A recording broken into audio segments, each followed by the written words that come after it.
Hello, friends. Welcome to the first episode of Around the Globe program in Voice for Public Sector.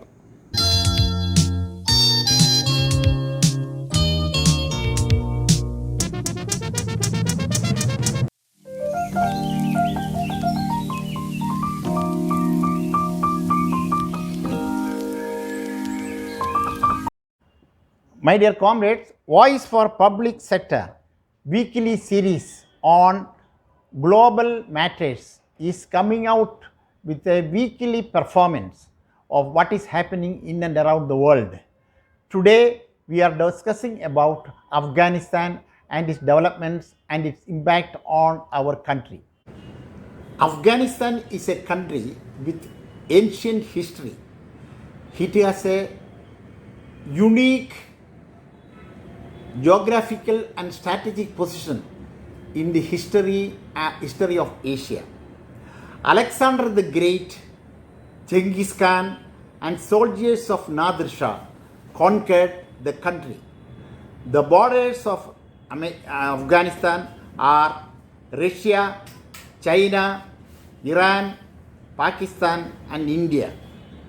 There were innumerable wars between the landlords, small landlords of Afghanistan among themselves. I remember during that period, any government in Afghanistan never tried occupied Afghanistan as one country. In the year 1978, there was a national democratic revolution which brought down the rules of the capitalists and landlords.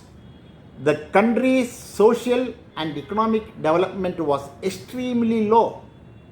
Peasants had no land to cultivate. Medical care was not available to the downtrodden and the poor. It was only available with the propertied class. 90% of the people were illiterate. Former US President Richard Nixon jokingly said that Afghanistan can be preserved as a museum of Middle Ages. The People's Democratic Party of Afghanistan came to power in 1978. It tried to set out the medieval stagnation. It tried to eradicate the medieval stagnation. Education and medical services were made available. Women were given equal opportunity to educate and to get employment in Afghanistan. This was an outstanding contribution made by the PDPA government in Afghanistan.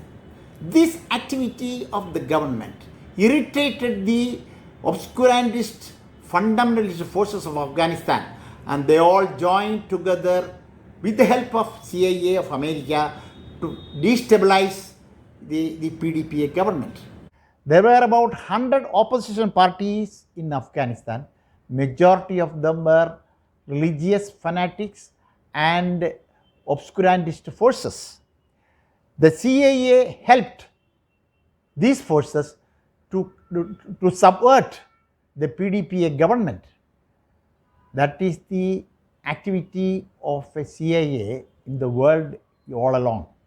You must remember, please remember that wherever CIA enter into a country, that is only for a regime change, nothing else. So in Afghanistan also, they did that. America spent about $200 million to, it is practically an undeclared war against Afghanistan. The PDPA government proposed a peace treaty, but the Americans did not accept the demand of PDPA government. Automatically, without any other source to save the country and the government, the PDPA government accepted Soviet Union for help. Soviet Union entered into Afghanistan. They controlled everything and helped the government to continue its rule. The Soviet government troops withdrew from in 1986. Automatically during this occasion, the US helped the Muslim fundamentalists to flourish, and they gave all kind of help to create problem in Afghanistan. There was a group ably supported by the Pakistan ISI, namely Taliban, and they were nourished, propagated. They were nourished, they were made all kind of propaganda by the American agency to see that they are becoming popular throughout the world. A good section of when they became so popular in Afghanistan, the Taliban group, a good section of the Afghan army itself joined with them. The remaining Afghan army people surrendered before them. Joe Biden said, "We have given training for 3 lakhs Afghan soldiers to protect and look after their country. Today, if they are not in a position to look after their country, it is their fate." That was the signal given by the American government to withdraw from Afghanistan. The coming back of the Taliban must be seen as a setback for, you know very well that Afghanistan, there was already Taliban, and in between the American forces came there. Then again Taliban came back with the help of America. Remember, throughout the world, America gave a slogan in 2000-2001, war against terror. What does it mean? What happened in Afghanistan? After being in Afghanistan for more than 8 to 9 years, they brought back a terrorist organization, Taliban. What happened? Their slogan, war against terror. So Afghanistan development and coming back Taliban to power is a failure or a setback for the American diplomacy in Asia. Please understand this particular point. Therefore, you must understand one thing, my dear friends, that America spent a lot of money there. After capturing Kabul, when the Taliban captured Kabul, America kept a deep silence. They did not do anything. Rather, they have handed over Kabul to Taliban army in a very peaceful manner. There was no confrontation between the Kabul army, the Taliban army and the Americans. Look at, on the other hand, think about Vietnam. How it happened? What was the reaction of the American army?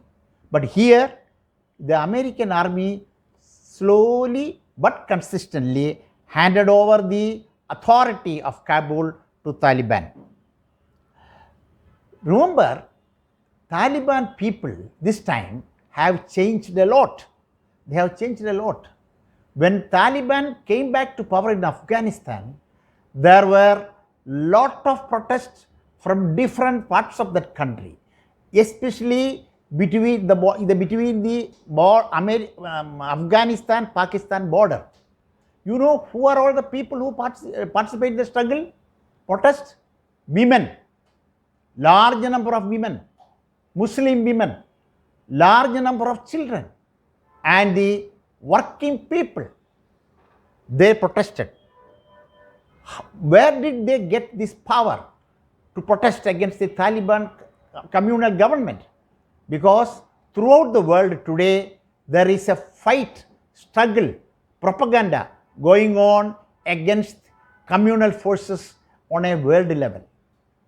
That particular propaganda at world level against communalism gave them the courage, conviction, and these people, though they are controlled by the fundamentalist Muslim fanatic forces, they came to the street and the fight is going on. Comrades, this is what is happening in Afghanistan today. What we have to learn is from this development is that Afghanistan is having a border with India. Are we not going to be affected? if that country is going to be controlled by a fanatic government? Yes. It is going to affect the security and the protection of our country and people. Therefore, we Indians must have the caution and careful approach regarding the Afghanistan developments. Unfortunately, we have a government who is not at all concerned about these developments in Afghanistan. All other countries and their governments reacted positively or negatively. But here is a government who did not react at all. What does it mean? The government of India is having a very scant respect for India's foreign policy, which has been nurtured and flourished by the powers that were in India for a long time. What I mean is the non-aligned policy of India has been given a go-by. Therefore, my dear friends, remember, Afghanistan is a lesson for us. Afghanistan is a warning to us. Afghanistan is going to be a very big problem not only for India but for the whole Asia. Thank you.